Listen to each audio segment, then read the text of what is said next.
दोस्तों नमस्कार, मेरा नाम है समीर और आप देख रहे हैं विजन ऑफ समीर। आज राइटर पवन पांडे जी का बहुत अच्छा खासा फजीहत हुआ है।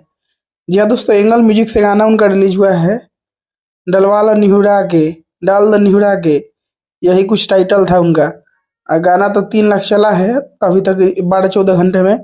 लेकिन उससे ज़्यादा पब्लिक गुस्से में इसलिए है क्योंकि इतने बड़े सुपरस्टार से ऐसे ऐसे गानों को गवाया जा रहा है, वो भी खुशी कक्कर।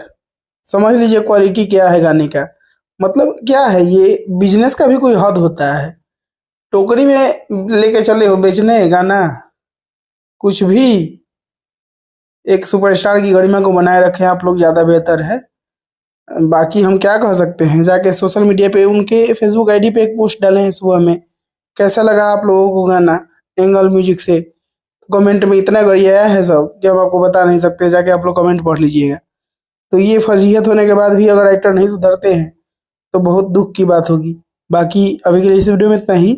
मैं मिलूंगा आप लोगों से एक नए वीडियो में, तब तक के लिए जय हिंद, वंदे मातरम।